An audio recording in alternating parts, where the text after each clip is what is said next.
সবাই চলে আসলেন। এবার আবু বকর আবু জাহেল বলতেছেন, শোনো মক্কাবাসীরা, আমি তোমাদের সামনে মুহাম্মদকে কিছু প্রশ্ন করব। আমি যে এতদিন তোমাদের সামনে বলি মুহাম্মদ পাগল, সেটা আজকে প্রমাণ হয়ে যাবে। কালকে নাকি মুহাম্মদ এখান থেকে বাইতুল মুকাদ্দাসে গেলেন, ওইখান থেকে আরশ আজিমে গেলেন, জান্নাত জাহান্নাম দেখলেন, পুনরায় আবার বাইতুল মুকাদ্দাস চলে আসলেন, ওইখান থেকে আবার কাবা চত্বরে বসে আছেন। এবার মুহাম্মদের কাছে আমার প্রশ্ন, ও মুহাম্মদ তুমি বলো, যদি তুমি বাইতুল মুকাদ্দাস গিয়ে থাকো, বাইতুল মুকাদ্দাসের কয়টা জানালা আর কয়টা দরজা আছে তুমি আমাদের সবার সামনে একটু খুলে বলো। যদি তুমি এই কথা বলতে পারো তাহলে আমরা মনে করব তুমি সত্য বলেছো। কিরকম চিন্তা, আপনি চিন্তা করেন কিরকম বুদ্ধি। আচ্ছা, আপনাদের এই যে এখানে মসজিদ আছে, যে মসজিদে গত বছর আসছিলাম, গত বছর যে আমি আসছিলাম জলসা করার জন্য, এই মসজিদের কয়টা জানালা কয়টা দরজা আছে এলাকার অনেকেই বলতে পারবে না। আছে না নাই? বলেন বলেন, আমার কথা সবাই বুঝেননি? বলেন কয়টা দরজা কয়টা জানালা আছে অনেকেই বলতে পারবে না, ঠিক কিনা?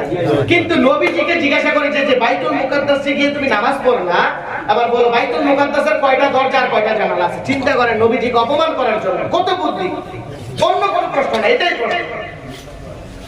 এবার নবীজিকে প্রশ্ন করার পর আমার নবীজি চেহারাটা নিচের দিকে দিয়ে কাঁদতেছেন আর মনে মনে বলতেছেন, আল্লাহ আজকে যদি কাফেরদের সামনে আমি সঠিক উত্তর দিতে না পারি, তাহলে হয়তো মক্কার মধ্যে আমি আর কোনোদিন ইসলামের দাওয়াত দিতে পারবো না। আল্লাহ রাব্বুল আলামিন বলেন, জিবরিল কি বললেন? জিবরিল এখনই যাও, দুনিয়ার জমিনে যাও, আমার হাবিবের সামনে বাইতুল মুকাদ্দাসের চিত্রটা তুলে ধরো। আল্লাহু আকবার। জিবরিল আমিনের পাকা মেরে দুনিয়ার জমিনে চলে আসলেন। আর নবীর উম্মতের দল মুহূর্তের মধ্যে জিবরিল আমিন দুনিয়ার জমিনে চলে আসলেন। ঘোষণা করে দিয়েছেন, আল্লাযী খালাকাল মাউতা ওয়াল হায়াতা লিয়াবলুয়াকুম আইয়ুকুম আহসানু আমালা ওয়া হুয়াল আজিজুল গফুর। আল্লাহু আকবার। আল্লাহ রাব্বুল আলামিন এমন ক্ষমতার অধিকারী, যিনি মৃত থেকে জীবিতকে সৃষ্টি করলেন, আগে আল্লাহ মূতকে সৃষ্টি করলেন, ঠিক কিনা? দুনিয়ার জমিনে যারা ক্ষমতা দেখায় তারা কোনদিন মৃত জিনিসকে জীবিত করতে পারবে না। সেই হিসাবে আল্লাহ রাব্বুল আলামিন বলেন, বান্দা তোকে দুনিয়ার জমিনে আমি পাঠাইলাম, নির্দিষ্ট সময়ের মধ্যে আমি আবার নিয়ে আসবো, মাঝখানে সময়ের মধ্যে তোদের কিছু কাজ আছে। কি আছে? মাঝখানে সময়ের মধ্যে তোদের কিছু কাজ আছে। মহিলা পুরুষ যুবক বৃদ্ধ যারা আছে সবাইকে লক্ষ্য করে আল্লাহ রাব্বুল আলামিন বলতেছেন, আমার ফরমান তোমাদেরকে মানতে হবে। পৃথিবীর জমিনে যারা কোনো কিছু নতুন নিয়ে আসে, এই মাইকের যারা মাইককে সৃষ্টি করলো, মাইককে সৃষ্টি করার সময় একটা বই লিখলো, কি লিখলো? বই লিখলো যে তুমি মাইক সেটটা এইভাবে চালাবে, কিভাবে চালাবে, পরিচালনা করবে, তার গাইড বই হিসেবে একটা বই লিখলো, কি লিখলো না? পৃথিবীর জমিনে সমস্ত কাজ কারবারের গাইড বই আছে। আমরা নবীর উম্মত হিসেবে দুনিয়ার জমিনে আসলাম, আল্লাহ রাব্বুল আলামিন আমাদেরকে দুনিয়ার জমিনে সুন্দরভাবে চলার জন্য একটা গাইড বই দিলেন। কি বই দিলেন? গাইড বই দিলেন, যার নাম হলো আল কোরআন। আল্লাহ রাব্বুল আলামিন কোরআন শরীফের প্রথমের মধ্যে বলেন, আলিফ লাম মিম যালিকাল কিতাবু লা রাইবা ফীহি। আল্লাহু আকবার। আলিফ দিয়ে হলেন আল্লাহ, লাম দিয়ে হলো জিবরাইল, মিম দিয়ে হলো মুহাম্মদ। তার মানে আল্লাহ কর্তৃক জিবরিল আমিনের মাধ্যমে মুহাম্মদ নবীর উপর যে গায়ব নাযিল করলেন, ওইটার নাম হলো আল কোরআন। পরে আল্লাহ রাব্বুল আলামিন বলেন, যালিকাল কিতাবু লা রাইবা ফীহি। এই কিতাবের মধ্যে কোনো ধরনের সংশয় নাই, ভুলের অবকাশ নাই। এমন একটা কিতাব দিলাম রে বান্দা, যদি এই কিতাবের অনুসরণ তোমরা করো, অনুকরণ করো, পৃথিবীর জমিনের কোন মানুষ তোমাদেরকে জান্নাতে যাওয়া থেকে আটকাতে পারবে না, ঠিক কিনা? কেউ পৃথিবীর জমিনে আল্লাহ রাব্বুল আলামিন মোট 104টা গায়েব পাঠাইছে কয়টা? 104টা কয়টা? তার মধ্যে থেকে 4টা হলো সবচেয়ে আফজাল। এক নাম্বার হলো কোরআন, তাওরাত, জবুর, ইনজিল। 4টা 104টার মধ্যে দামি কিতাব হলো 4টা। তার আবার 4টার মধ্যে থেকে সবচেয়ে দামি কিতাব হলো আল কোরআন। অন্যান্য যত নবী রাসূলের উপর যত সহিফা এবং কিতাব নাযিল হয়েছে, আজকের দিনে কোনো কিতাব পৃথিবীর জমিনে অবশিষ্ট নাই। একমাত্র কালামুল্লাহ কোরআন শরীফ দুনিয়ার জমিনে আছে, ঠিক কিনা? কিয়ামত পর্যন্ত কোরআনুল কারীম থাকবে, সেটাকে কেউ ধ্বংস করতে পারবে না, বিধ্বস্ত করতে পারবে না। যারা কোরআনের বাতিকে আলোকে নিভাতে আসবে, আল্লাহ রাব্বুল আলামিন বলেন, বান্দারে যারা এই কোরআনের আলোকে নিভাতে আসবা, আমি আল্লাহ রাব্বুল আলামিন তোমাকে জ্বালিয়ে পুড়ে ছারখার করে দেব। কেন কেন কেন কেন না অন্য কিতাবের দায়িত্ব আল্লাহ পাক নেই নাই, অন্য কিতাবের দায়িত্ব আল্লাহ রাব্বুল আলামিন নেই নাই। আল্লাহ রাব্বুল আলামিন কোরআনের জিম্মাদারি নিলেন। পৃথিবীর জমিনের কোরআনকে আল্লাহ তাআলা দীর্ঘ 3 বছর আমাদের নবী জনাবে মুহাম্মদুর রাসূলুল্লাহ সাল্লাল্লাহু আলাইহি ওয়াসাল্লামের উপর নাযিল করার পর আল্লাহ রাব্বুল আলামিন কোরআনুল কারীমের জিম্মাদারি নিলেন, ঠিক কিনা? ঠিক কিনা? আল্লাহ তাআলা নিজে খুব কোরআনের জিম্মাদারি নিলেন। হ্যাঁ, আল্লাহ বললেন এই কোরআনকে কেউ ধ্বংস করতে পারবে না। নাহনু নাযালনা যিকরা ওয়া ইন্না লাহু লাহাফিজুন। আমি আল্লাহ কোরআনকে নাযিল করলাম এবং এই কোরআনের হেফাজত করবে বলে আমি আল্লাহ। সারা পৃথিবীর সেন্সাস রিপোর্টের মধ্যে আছে, সারা পৃথিবীর সেন্সাস রিপোর্টের মধ্যে আছে যে আজকের দিনে সারা পৃথিবীর মধ্যে 4,30,000 কোরআনের হাফেজ আছে বলে আল্লাহু আকবার। কোরআনকে তোমরা এইভাবে জ্বালিয়ে দিলে কি হবে? যাদের অন্তরে আমি কোরআনকে, যাদের অন্তরের মধ্যে আমি আল্লাহ কোরআনকে মাহফুজ করলাম, তাদের অন্তর থেকে কিভাবে জ্বালাবা বলো?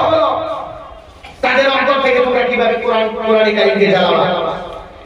অতএব কোরআন শরীফ কোনো সাধারণ বস্তু না, কোরআনুল কারীম কোনো সাধারণ বিষয় না।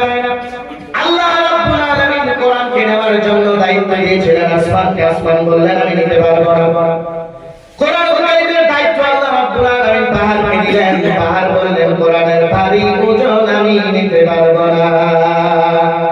কোরআনুল কারীমের দায়িত্ব আল্লাহ রাব্বুল আলামিন সমুদ্রকে দিলেন, সমুদ্র বললেন না কোরআনের ভারী ওজন আমি নিতে পারবো না। তাই আল্লাহ রাব্বুল আলামিন লাওহে মাহফুজ থেকে কোরআনুল কারীমকে আমাদের নবী, আপনার নবী বিশ্ব নবী জনাবে মুহাম্মদুর রাসূলুল্লাহ সাল্লাল্লাহু আলাইহি ওয়াসাল্লামের উপর নাযিল করলেন। বাবারে আমাদের নবীর উপর যখন কোরআনুল কারীমের একটা আয়াত নাযিল হতো, কাঁপুনি চাকুনি দিয়ে ওনার শরীরের মধ্যে জ্বর এসে যেত। তাই কোরআনুল কারীম কোন সাধারণ বস্তু না। এই কোরআনের মধ্যে আল্লাহ রাব্বুল আলামিন আমাদেরকে কিছু কর্ম দিয়েছেন, কাজ দিয়েছেন। আমি আজকে এই বিষয়টি আপনাদের সামনে উপস্থাপন করব। কোন জিনিসগুলো আমাদের ঈমান এবং নামাজকে নষ্ট করে দেয়, কোন বিষয়গুলো আমাদের ঈমান আমলকে নষ্ট করে দেয়। আবার আলোচনা যদি আপনারা মনোযোগ দিয়ে শুনেন, আপনারা অনুধাবন করতে পারবে। আল্লাহ রাব্বুল আলামিন বলেন কোরআনের পারা নম্বর 30 সূরার নাম সূরাতুল ফাজর।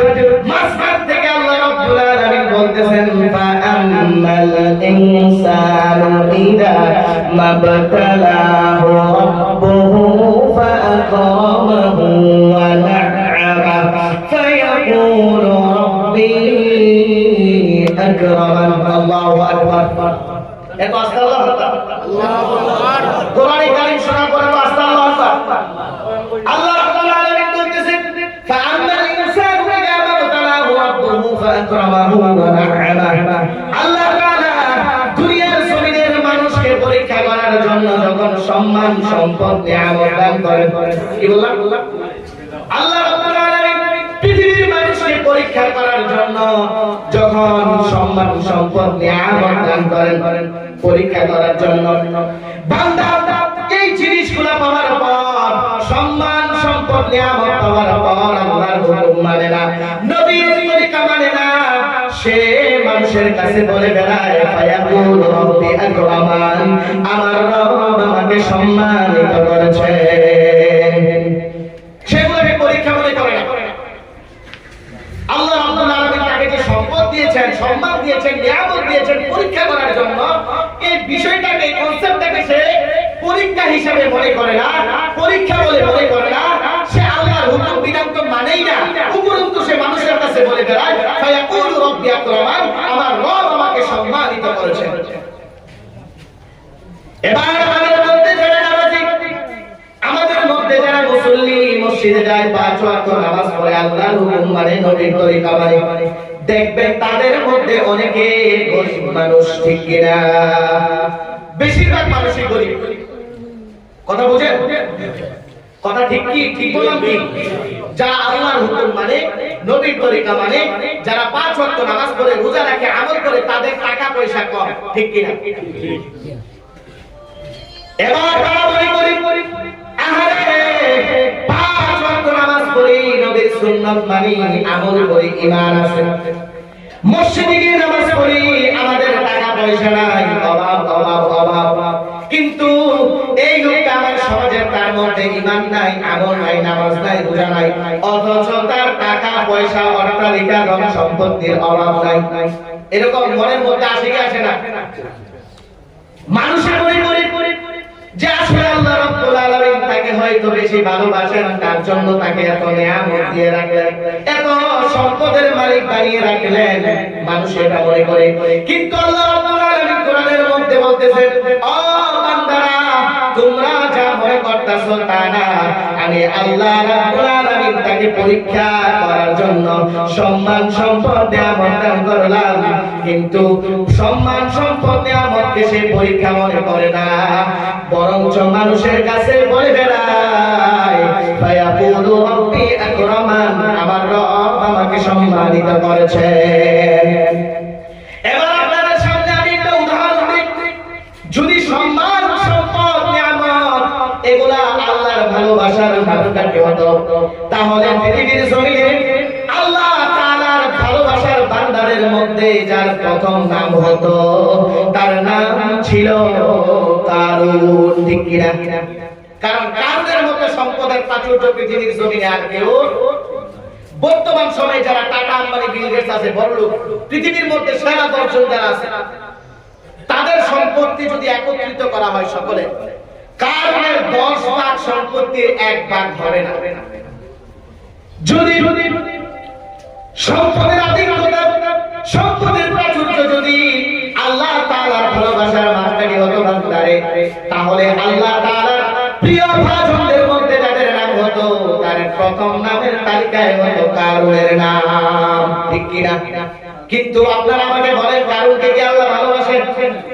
আপনাদের এই আসামের মধ্যে নিলাম বাজার, কি বলে? নিলাম বাজার, নিলাম বাজারের মধ্যে, এর মধ্যে আপনাদের কারুন জানা আছে নি? কারুন নাম কারুন আছে নি? কারুন নাম কি কারুন আছে? তার মানে কারুনের নামটাকেও আমাদের সমাজের মানুষ ঘৃণা করে, ঠিক কিনা? আমাদের আশেপাশে হিন্দু মানুষ আছে না নাই? অনেক সনাতন ধর্মাবলম্বী ভাইয়েরা আছে, তাদের মধ্যে কি কেউ কারুন নাম রাখে? যদি আল্লাহর ভালোবাসার মাপকাঠি হতো সম্পদের আধিক্যতা, তাহলে কারুনের নামটা প্রথম সিরিয়ালের মধ্যে হতো। তার মানে বোঝা গেল আল্লাহ তাআলা তাদের সম্পদ বেশি, তাদেরকে ভালোবাসে না, ঠিক কিনা? আল্লাহ তাআলার কাছে বান্দার পরিচয় হবে ঈমানের আমল দিয়ে। আল্লাহর নবী সাল্লাল্লাহু আলাইহি ওয়াসাল্লাম ফরমান, এই পৃথিবীর দাম যদি, এই পৃথিবীর মান যদি আল্লাহর কাছে একটা পচা গাদার সমপরিমাণ থাকতো, এই পৃথিবীর দাম যদি আল্লাহ রাব্বুল আলামিনের কাছে একটা পচা গাদার সমপরিমাণ থাকতো, তাহলে যারা দুনিয়ার জমিনে আল্লাহকে মানে না, তাদেরকে আল্লাহ রাব্বুল আলামিন 1 গ্লাস পানিও পান করাতেন না, ঠিক কিনা? 1 গ্লাস পানিও পান করাতেন না। তার মানে যারা আল্লাহর হুকুম মানে না, তাদের অর্থ সম্পত্তির অভাব নাই, বোঝা গেল এই দুনিয়ার দাম আল্লাহ তাআলার কাছে নাই, ঠিক কিনা? আল্লাহ তাআলার কাছে দুনিয়ার কোনো দাম নাই, দাম নাই মুমিন বান্দারা। কিন্তু আমরা সবাই দুনিয়ার মহব্বত অন্তরের মধ্যে রেখে আছে ঠিক কিনা? আল্লাহর নবী ফরমান আমার উম্মত ধ্বংস হওয়ার জন্য এটাই যথেষ্ট যে তাদের অন্তরের মধ্যে দুনিয়ার মহব্বত থাকবে ঠিক কিনা? সবাই সকাল থেকে নিয়ে রাত্রি পর্যন্ত কিভাবে দুনিয়া আরো কামাতে হবে, আরো কামাতে হবে, আরো চাই, আরো চাই, আরো চাই, আরো চাই, আরো চাই, এই চিন্তা ভিতরে সবাই নিমগ্ন ঠিক কিনা? সবাই নিমগ্ন শুধু এই চিন্তা ভিতরে। কিন্তু আল্লাহ রাব্বুল আলামিন দুনিয়াওয়ালা যারা তাদেরকে ভালোবাসে না, যারা বিন্দাস মনে করেন একজন মানুষের কোনো কিছু নাই, জমিনের মধ্যে থাকে, তালু দাঁড়িয়ে থাকে, কিংবা কোনো সরকারি ব্রিজের নিচে থাকে, অথচ আল্লাহর হুকুম মানে তার দাম আল্লাহর কাছে অনেক ঠিক কিনা? কিন্তু আরেকজন 5 স্টার 9 স্টার হোটেলের মধ্যে থাকে কিন্তু আল্লাহর হুকুম মানে না, বান্দারে আল্লাহর কাছে তার কোনো দাম নাই ঠিক কিনা? আল্লাহ রাব্বুল আলামিনের রাসূল কোনো দাম নাই। এবার যে কথাটা বলতেছিলাম, কাল ছিল তৎকালীন সময়ে সবচাইতে অট্টালিকার মালিক, টাকার মালিক ঠিক কিনা? এবার আল্লাহ রাব্বুল আলামিনের পক্ষ থেকে ইলহাম আসলো, মুসা তুমি কারুনের কাছে যাকাত চাও, যাকাত চাও, কি চাও? যখন বললেন যাকাতের কথা, কারুন বললেন না না, আমার যে সম্পদ আছে এগুলা তোমার আল্লাহ আমাকে দেয় নাই। বলেন নাউযুবিল্লাহ। আমার যে সম্পদ আছে এগুলা তোমার আল্লাহ আমাকে দেয় নাই, আমার যে সম্পদ আছে এগুলো তোমার আল্লাহ আমাকে দেয় নাই, আমি নিজেই সম্পদের অধিকারী হয়েছি, অতএব যাকাত দেব না। আল্লাহর নবী মুসা ময়দানে চলে গেলেন, এইদিকে কারণ একজন খারাপ মহিলার কাছে চলে গেলেন, খারাপ মহিলাকে কিছু টাকা দিলেন, বদচরিত্র একজন মহিলার কাছে চলে গেলেন, মহিলাকে কিছু টাকা দিলেন, বললেন যে তুমি কালকে ওই জায়গার মধ্যে একটা কনফারেন্স হবে, ওইখানে আল্লাহর পয়গম্বর মুসা ওইখানে ভাষণ দিবে, তুমি সবার সামনে দাঁড়িয়ে বলবা গতকালকে রাতের বেলা আল্লাহর পয়গম্বর মুসা আমার সাথে জিনা করেছে। বলেন নাউযুবিল্লাহ। আল্লাহর পয়গম্বর মুসা কালকে আমার সাথে জিনা করেছে, এই কথা তুমি বলবা, বিনিময়ে এই টাকাগুলো তোমাকে আমি দিলাম, তুমি টাকাগুলো মানুষকে দেখাবা যে তার বিনিময়ে জিনা করার পর এই টাকাগুলো আমাকে দিয়ে গেলেন। তার মানে কারণ এই বুদ্ধি কেন করলেন জানেন? তার কারণ হলো আল্লাহর নবী মুসা মানুষের কাছে, ধনাঢ্য ব্যক্তিদের কাছে যে যাকাত চায়, মানুষ যেন মনে করে যাকাতের টাকা নিয়ে রাত্রেবেলা মহিলাদের সাথে আমোদ প্রমোদ করে, এটা প্রমাণ করার জন্য কারণ এই বুদ্ধি করলেন ঠিক কিনা? কিন্তু আল্লাহ রাব্বুল আলামিনের কোন পয়গম্বরকে বেইজ্জত করবে সেটা আল্লাহ কোনদিন মানবে না, আল্লাহ কোনদিন মেনে নেবে না ঠিক কিনা? এবার যখন পরের দিন কনফারেন্স শুরু হলো, আল্লাহর পয়গম্বর মুসা মানুষের সামনে দিনের কথা বলতেছেন, দিনের দাওয়াত দিতেছেন, এমন সময় মাঝখানে মহিলা দাঁড়ালেন এই কথা বলার জন্য, আমার আল্লাহ রাব্বুল আলামিন মহিলার জবানকে বন্ধ করে দিলেন। আল্লাহু আকবার।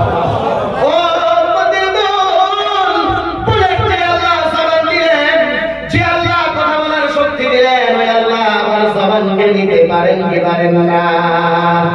মহিলা এভাবে তিনবার দাঁড়ালেন, তিনবার মহিলার জবানকে আল্লাহ বন্ধ করে দিলেন।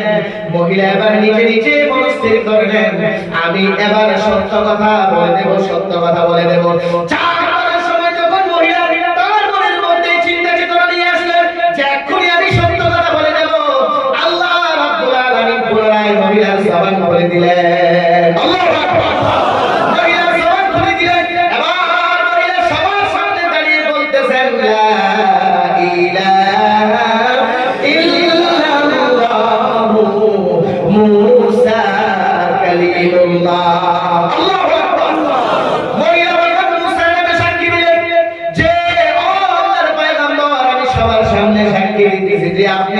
আল্লাহর পয়গম্বর মুসা। এই কথা যখন কনফারেন্সের মাঝখানে মহিলা বললেন, আল্লাহর নবী মুসা মহিলার কাছে চলে আসলেন। মহিলা বলতেছেন, গতকালকে রাতের বেলা কারুন আমাকে টাকা দিলেন, টাকার বিনিময়ে আপনার উপর জিনার অপবাদ দেওয়ার জন্য বললেন, কিন্তু আমি যতবার আপনার উপর জিনার অপবাদ দিতে চাইলাম, একবার আমার জবান দিয়ে এই কথা আসে নাই, আমার জবানকে আল্লাহ বন্ধ করে দিলেন। আল্লাহর পয়গম্বর যখন আমি মনস্থির করলাম সত্য কথা সবার সামনে আমি বলে দেব, তখন আল্লাহ তাআলা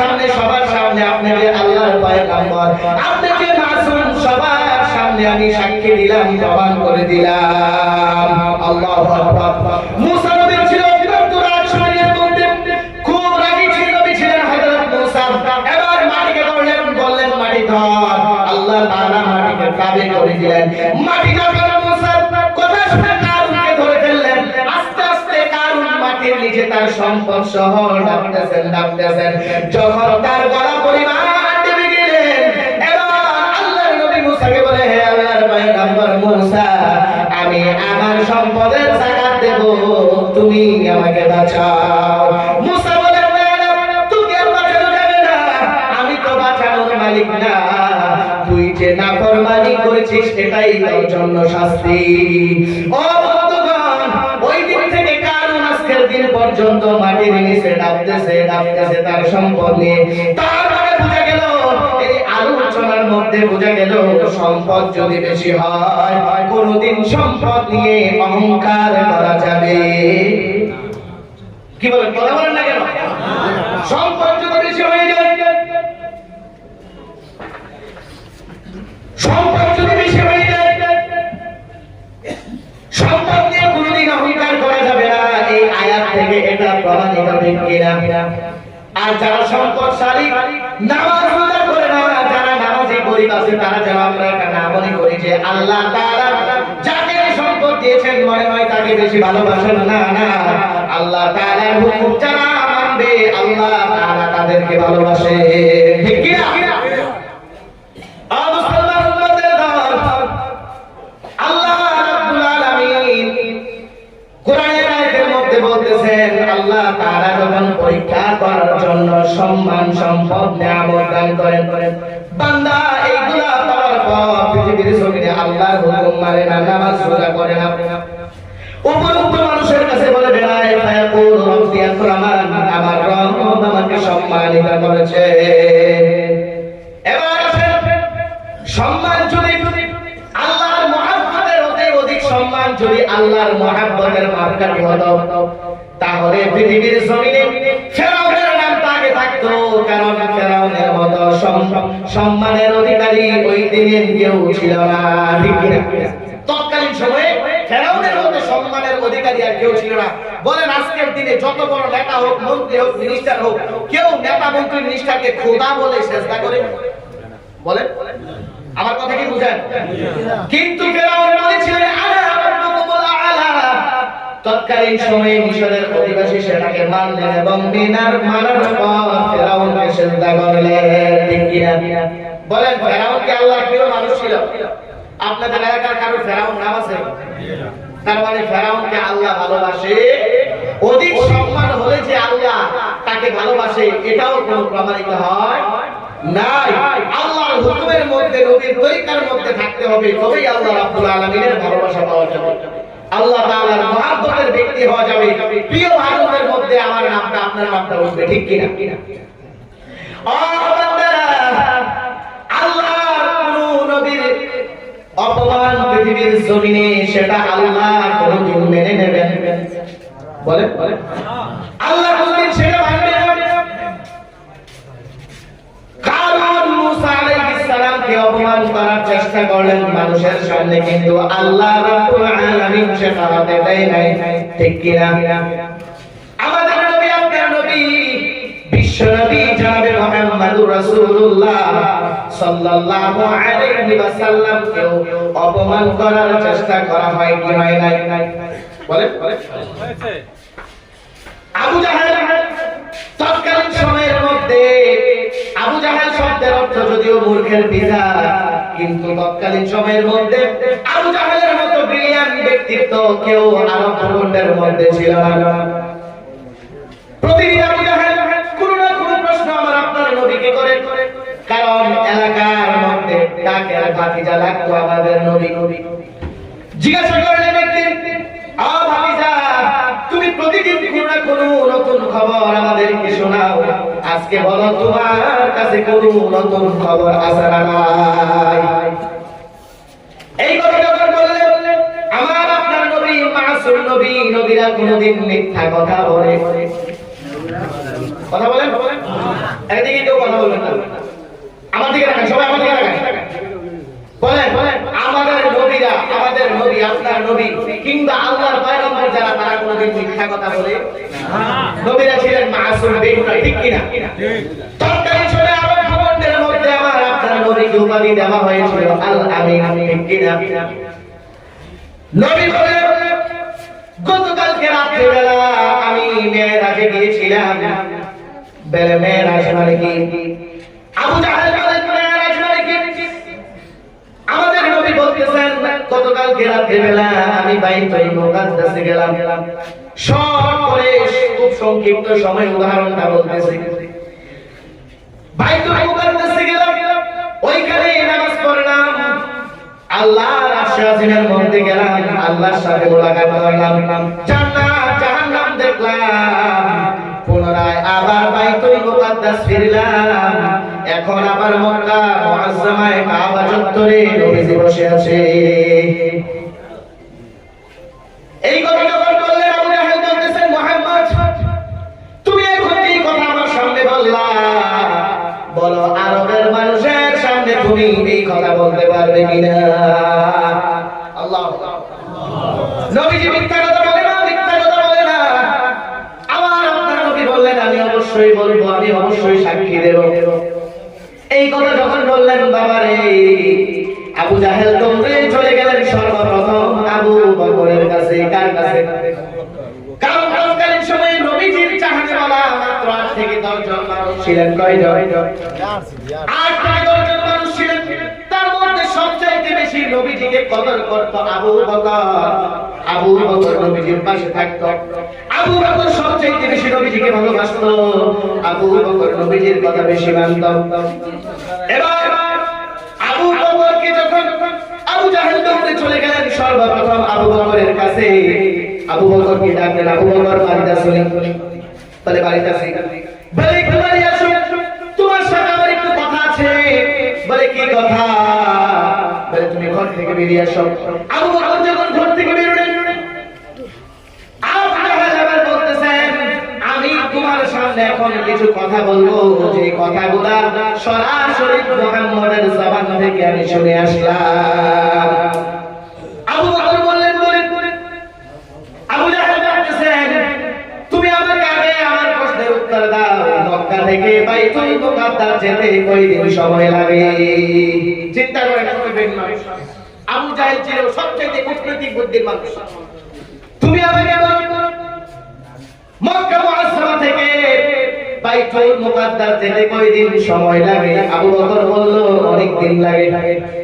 বলে যদি অনেক দিন লাগে তবে আবার শোনো, কালকে নাকি আমি যে মুহাম্মদকে পাগল বলি তোমরা বিশ্বাস যাও না, কালকে নাকি মুহাম্মদ এখান থেকে বাইতুল মুকাদ্দাসে গেলেন, বাইতুল মুকাদ্দাস থেকে আরশে আজিমে গেলেন, আল্লাহর সাথে দেখা করলেন, জান্নাত জাহান্নাম দেখলেন, পুনরায় আবার দুনিয়ার জমিনে চলে আসলেন, বাইতুল মুকাদ্দাসে চলে আসলেন, এখান থেকে আবার মক্কায় চলে আসলেন। এখন মুহাম্মদ কাবা চত্বরে বসে আছে। আল্লাহু আকবার। আবু বকর সুজা জিজ্ঞাসা করলেন এই কথা কে বলেছে? মুহাম্মদ বলেছেন। বলে মুহাম্মদ নবী বললেন এই কথা মুহাম্মদ নবী বলেছেন নাকি? বলে হ্যাঁ মুহাম্মদ বলেছেন।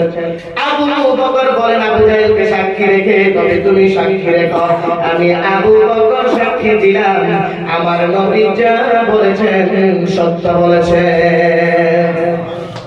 আমার নবী যা বলেছেন সত্য বলেছেন। এবার আমার নবীকে অপদস্থ করার জন্য আবু জাহেল পুরো মক্কার লিডার যারা, নেতা যারা এবং মক্কার আদিবাসী যারা সবাইকে ডাকলেন কাবা চত্বরে। সবাই চলে আসলেন, সবাই চলে আসলেন, সবাই চলে আসলেন। এবার আবু বকর আবু জাহেল বলতেছেন শোনো মক্কাবাসীরা, আমি তোমাদের সামনে মুহাম্মদকে কিছু প্রশ্ন করব। আমি যে এতদিন তোমাদের সামনে বলি মুহাম্মদ পাগল, সেটা আজকে প্রমাণ হয়ে যাবে। কালকে নাকি মুহাম্মদ এখান থেকে বাইতুল মুকাদ্দাসে গেলেন, ওইখান থেকে আরশে আজিমে গেলেন, জান্নাত জাহান্নাম দেখলেন, পুনরায় আবার বাইতুল মুকাদ্দাস চলে আসলেন, ওইখান থেকে আবার কাবা চত্বরে বসে আছেন। এবার মুহাম্মদের কাছে আমার প্রশ্ন, ও মুহাম্মদ তুমি বলো, যদি তুমি বাইতুল মুকাদ্দাস গিয়ে থাকো, বাইতুল মুকাদ্দাসের কয়টা জানালা আর কয়টা দরজা আছে? তুমি আমাদের সবার সামনে একটু বলে বলো। যদি তুমি এই কথা বলতে পারো তাহলে আমরা মনে করব তুমি সত্য বলেছ। কিরকম চিন্তা, আপনি চিন্তা করেন কিরকম বুদ্ধি। আচ্ছা, আপনাদের এই যে এখানে মসজিদ আছে, যে মসজিদে আমি গত বছর আসছিলাম, গত বছর আমি আসছিলাম জলসা করার জন্য, এই মসজিদের কয়টা জানালা কয়টা দরজা আছে এলাকার অনেকেই বলতে পারবে না। আছে না নাই? বলেন বলেন, আমার কথা সবাই বুঝেননি? বলেন কয়টা দরজা কয়টা জানালা আছে অনেকেই বলতে পারবে না, ঠিক কিনা? কিন্তু নবীজিকে জিজ্ঞাসা করেছে যে বাইতুল মুকাদ্দাসে গিয়ে তুমি নামাজ পড়লা, আবার বলো বাইতুল মুকাদ্দাসের কয়টা দরজা আর কয়টা জানালা আছে। চিন্তা করেন, নবীজিকে অপমান করার জন্য কত বুদ্ধি। অন্য কোনো প্রশ্ন না, এটাই প্রশ্ন। এবার নবীজিকে এই প্রশ্ন করার পর আমার নবীজি চেহারাটা নিচের দিকে দিয়ে কাঁদতেছেন আর মনে মনে বলতেছেন, আল্লাহ, আজকে যদি কাফেরদের সামনে আমি সঠিক উত্তর দিতে না পারি তাহলে হয়তো মক্কার মধ্যে আমি আর কোনোদিন ইসলামের দাওয়াত দিতে পারবো না। আল্লাহ রাব্বুল আলামিন বলেন, জিবরিল আমিন কি বললেন?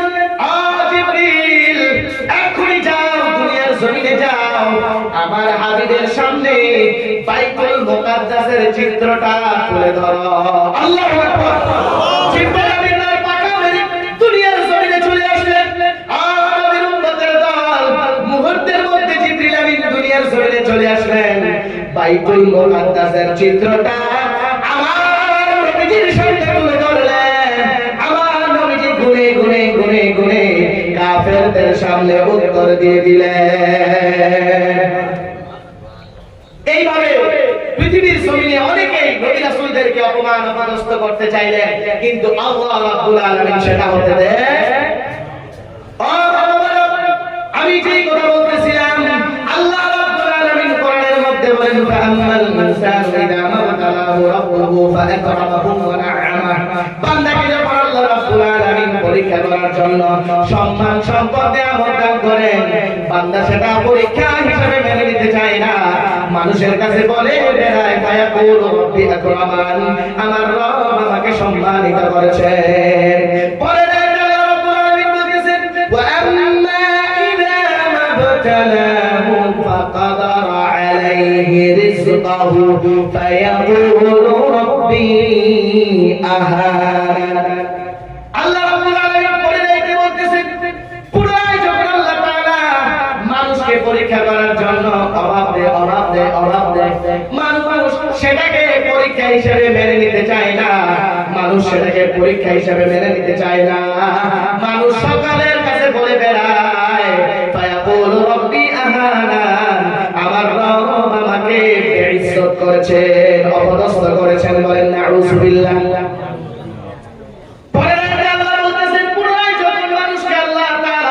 পরীক্ষা করার জন্য অভাব দেয়, মানুষ সেটাকে পরীক্ষা হিসেবে মেনে নিতে চায় না, সে মানুষের কাছে বলে বেড়ায়, ফায়াকুলু রাব্বি আহানান, আমার রব আমাকে অপদস্থ করেছে।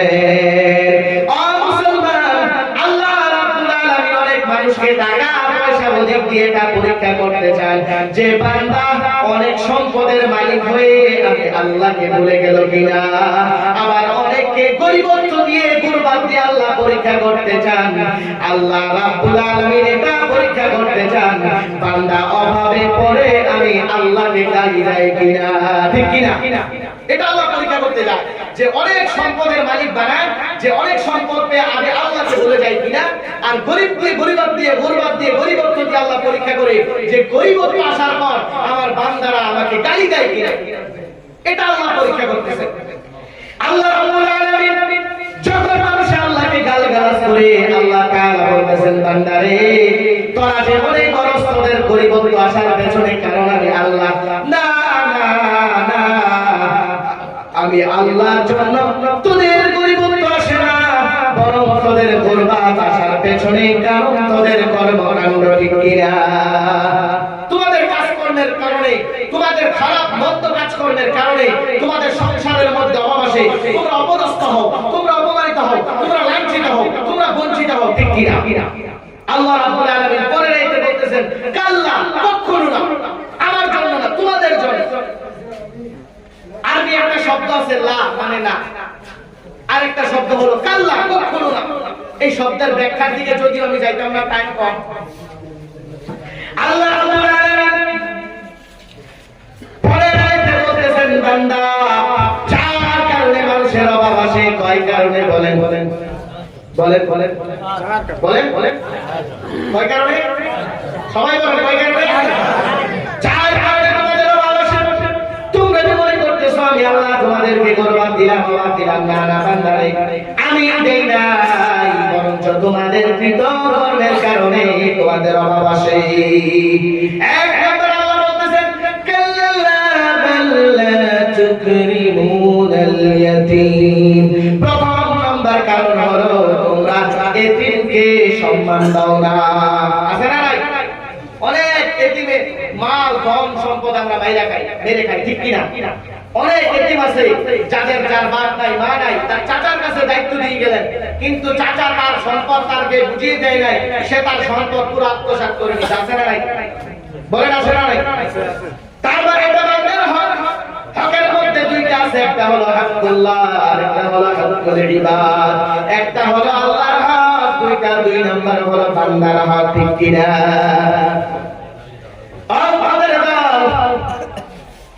এতিমের সম্পদ যারা মেরে খায়, এতিমের সম্পদ যারা আত্মসাৎ করে, আল্লাহ রাব্বুল আলামিন বলেন তাদের অভাব অবশ্যই আসবে, তাদের অভাব গুরবাত অবশ্যই আসবে।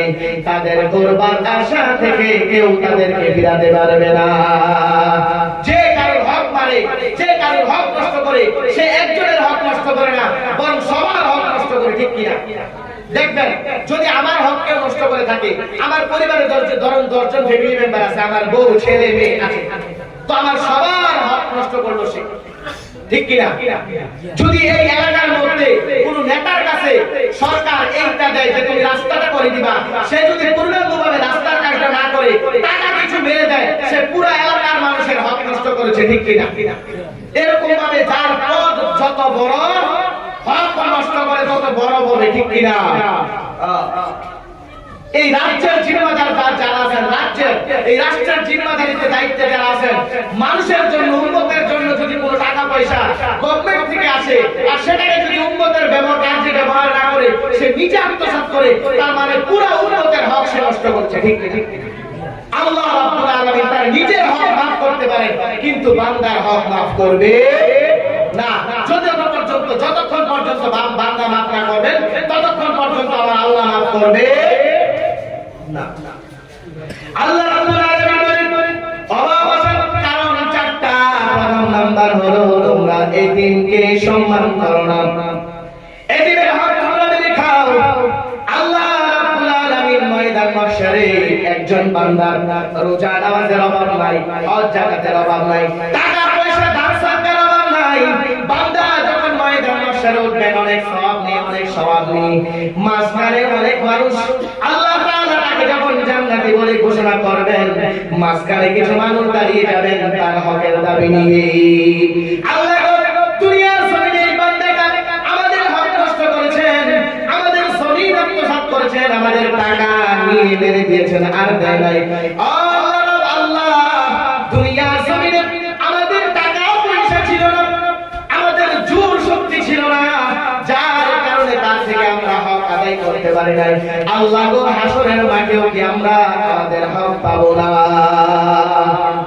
এবার আল্লাহ রাব্বুল আলামিন তার বিচার কার্য শুরু করবেন। দাঁড়াও, এবার বান্দা চিৎকার দিয়ে বলবেন, আল্লাহ দুনিয়ার জমিনে টাকা পয়সা মেরে খেয়েছি ঠিক, কিন্তু এখন তো টাকা নাই, পয়সা নাই, কিভাবে দেব? যা বিচার দেন তারাও বলবে, আল্লাহ দুনিয়ার জমিনে টাকা প্রয়োজন ছিল, এখন আর টাকার প্রয়োজন নাই, আমাদের আজকের দিনে সওয়াবের প্রয়োজন আছে। কিসের প্রয়োজন? সওয়াবের প্রয়োজন আছে।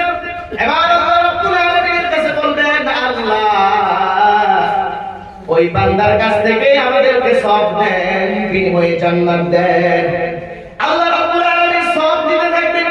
চারজনকে দেওয়ার পর তার সব শেষ হয়ে গেল, লাইনের মধ্যে এখনো 20-25 জন দাঁড়িয়ে আছে। কয়জন? বান্দা চিৎকার করে বলবেন, আল্লাহ যত সওয়াব আমি আদায় করলাম এখনই শেষ হয়ে গেল, এখন আর তাদেরকে কি করে দেব?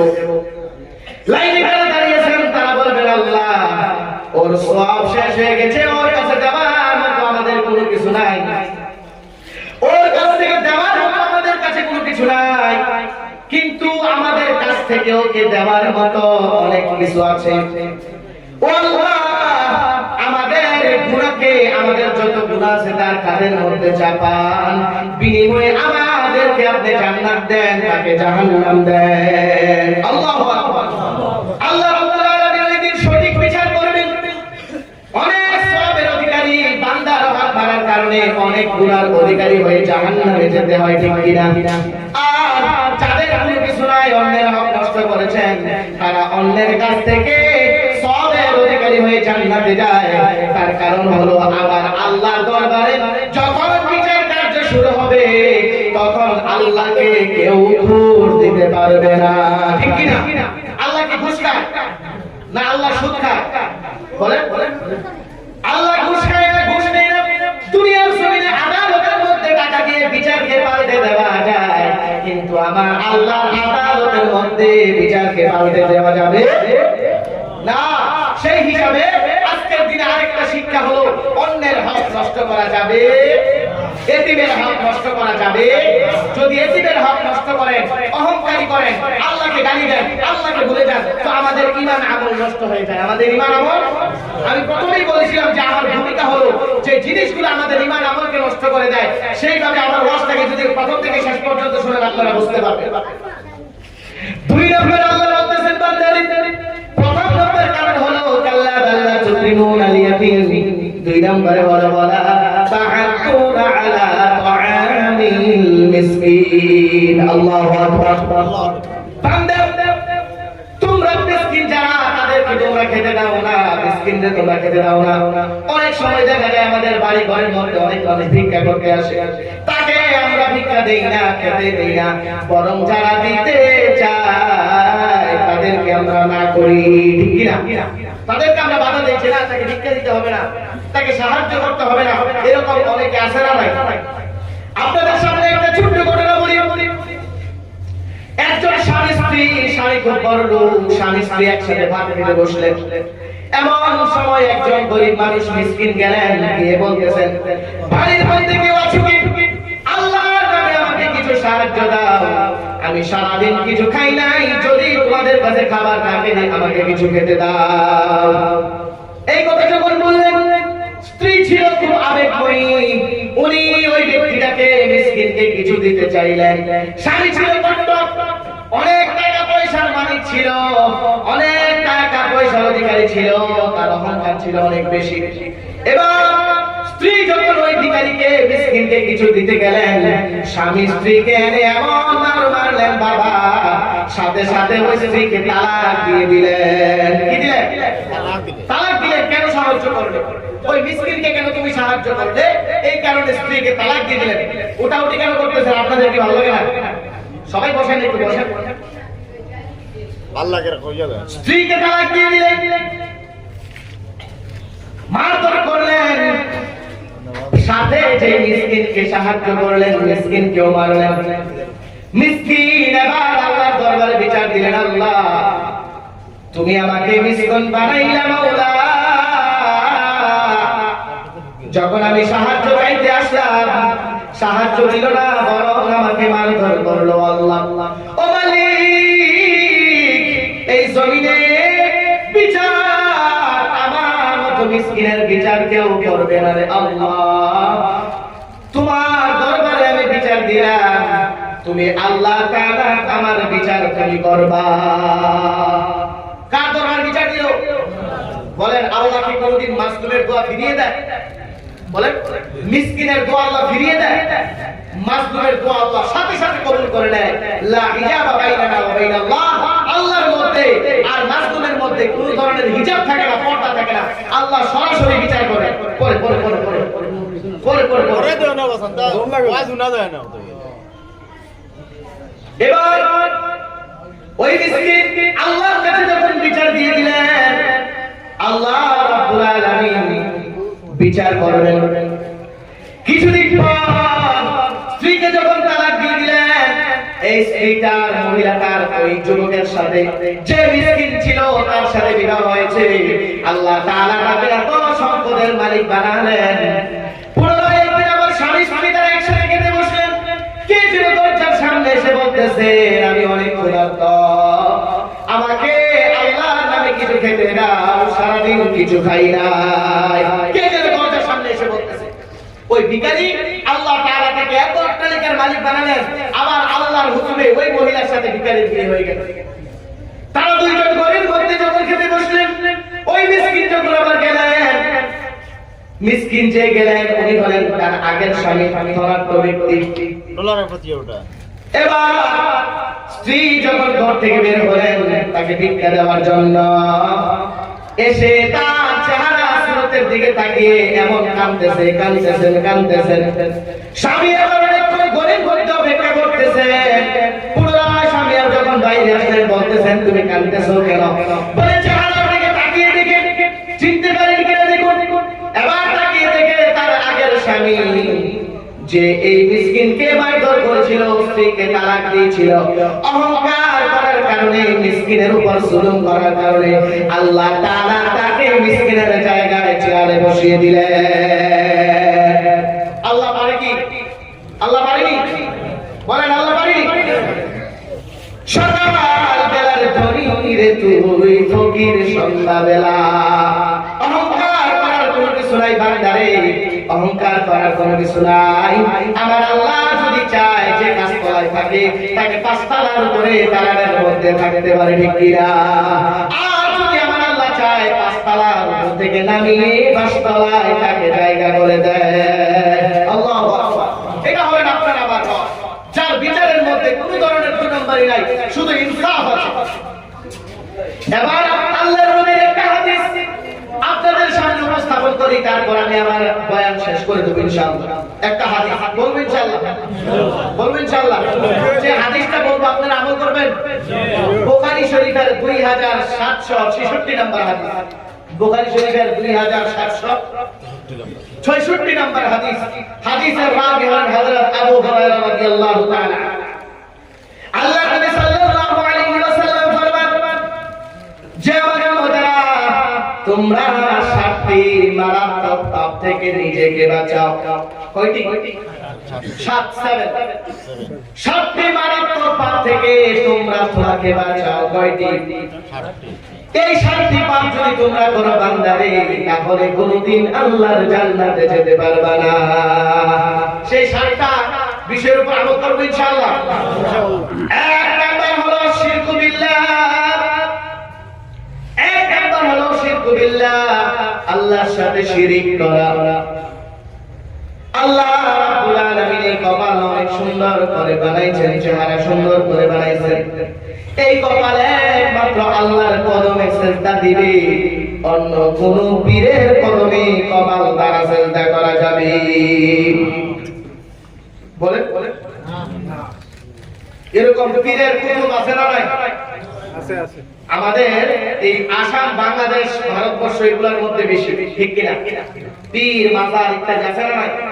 যেগুলো একদম কুল্লু হারাম, সব হারাম। চলে কি চলে না? 5 ওয়াক্ত নামাজ পড়ে, 5 ওয়াক্ত আযান হয়, একদিন আল্লাহকে সিজদা দেয় না। কিন্তু যখন বাবার উরুস আছে, উরুস যখন আছে, গিয়ে সুন্দর করে মুরগি, বকরি, ছাগল, গরু ইত্যাদি দেবে আর লম্বা করে একটা সিজদা দিবে। বাবা বলে, বান্দা সিজদা যখন দিয়েছো জনমের মতন দাও, দুনিয়াতে আর কাউকে সিজদা করতে হবে না। এবার বান্দা যখন মরে যায়, ময়দান মাহশারে তাকে ঢিল মেরে জাহান্নামে ফেলে দিলেন। জাহান্নামের মধ্যে গিয়ে দেখলেন তার পেছনে কে যেন কাঁদতেছে। পেছনের দিকে ফিরে দেখে তার পীরকে ফেরেশতারা সাজ করতেছে। পীর পীর এবার সে মুরিদ যেমন আজিব তাজ্জুব হয়ে গেল, আপনি বাবা এখানে, আপনার এই হালত কে করেছেন? বলে, আর বলিস না, তোদের কান খয়রা ঘাস, মুরগি, গরু, ছাগল খেতে খেতে আল্লাহ রাব্বুল আলামিন আমাকে এমন মাইর মারছে রে বাবা। আসে না নাই? তো এই কপাল দ্বারা আল্লাহ ছাড়া অন্য কারো কদমে সিজদা দেওয়া যাবে? আল্লাহ নবী বলেন, 7টি মারাত্মক পাপ থেকে তোমরা নিজেকে বাঁচাও। এক নাম্বার হলো শিরক বিল্লাহ, আল্লাহর সাথে শিরিক করা যাবে। 2 নাম্বার হলো ওয়াসিহরু, জাদু করা যাবে। জাদু করা যাবে। ধরুন সমাজের কোনো গণ্যমান্য ব্যক্তি, টাকা পয়সার অভাব নাই, সে আমার সাথে অনেক অত্যাচার করছে, জুলুম করছে, তার সাথে আমি পারি না। সে আমার সাথে অন্যায় করছে, আমি তার সাথে পারি না, না টাকায় পারি না, অর্থে না, ভোটে, কোনো কিছুতে পারি না, কিন্তু তাকে তাবিজ করে বান মেরে 7 দিনের মাথায় দুনিয়া থেকে বিদায়। আছে না নাই? আছে না নাই? 2 নম্বরের মধ্যে বলেন তোমরা 7 দিন মারাত্মক পাপ থেকে নিজেদেরকে বাঁচাও। 1 নাম্বার হলো শিরকু বিল্লাহ, 2 নাম্বার হলো ওয়াসিহরু, জাদু করা যাবে না। ওই বাড়ির পাশের মেয়েটা আমার পছন্দ হয়েছে, আমার কাছে বিয়ে দেয় না, তাবিজ করে মেয়েটাকে আমি নিয়ে আসলাম। আছে না নাই? বলেন বলেন বলেন। পাশের বাড়ির ভাবি, তার স্বামী গেল বিদেশের জমিনে টাকা পয়সা ইনকাম করার জন্য, আমার পছন্দ হয়েছে, কিন্তু বাড়ির সাথে আমি মোলাকাত করতে পারি না, তাবিজ করে তাকে তার সন্তান গুলাকে ফেলে রেখে নিয়ে চলে গেলাম বাংলাদেশ। আছে না নাই? অজস্র অসংখ্য আছে, মানে অসংখ্য জিনার গুনাহ আছে না নাই? ও আমার মা, আমার বোন, আপনারা ওয়াজ শুনতেছে তো, আপনাদের পায়ে হাত দিয়ে ধরি, আপনাদের স্বামীকে আপনি যথেষ্ট মনে করেন, আপনার স্বামী ছাড়া অন্য কেউ আপনার কাছে এই যথেষ্ট আপনি মনে করবেন না, যদি করেন তো আল্লাহ রাব্বুল আলামিন আপনাকে বহুত বড় ধরনের আযাব গজবের মধ্যে ফেলে দিবেন। ঠিক কি না? 2 নম্বরে জাদু করা যাবে না। আমাদের নবীকে একই মহিলা 11টা গিফট দিয়েছে, বাংলাদেশের কয়টা? আমাদের কেউ করবে এই জাদু থেকে বাঁচার উপায় আছে? আছে না নাই? বলবো আপনাদেরকে, আমলটা করবেন ইনশাআল্লাহ। তাবিজ, তুলা, বান, বাতাস কোনো কিছু আপনার লাগবে না। আমার ভাইয়েরা বোনেরা যারা আমার আলোচনা শুনতেছেন, আপনারা সকাল বিকাল আপনাদের ছোট ছোট ছেলে মেয়েদেরকে এগুলা করে ফুঁক দিবেন, দম করবেন ইনশাআল্লাহ। সকালবেলা ফজর নামাজের পর কুল আল্লাহ সূরা 3 বার, সূরা ফালাক 3 বার, সূরা নাস 3 বার। কয়বার হলো? 9 বার। 9 বার পরে তুমি তোমার শরীরের মধ্যে দম মারবা। পুনরায় আবার মাগরিবের নামাজের পর কুল আল্লাহ 3 বার, সূরা ফালাক 3 বার, সূরা নাস 3 বার করে আবার দম করবা। সারা দিন সারা রাত আল্লাহ রাব্বুল আলামিন তোমাকে আমাকে হেফাজত করবে। ঠিক না?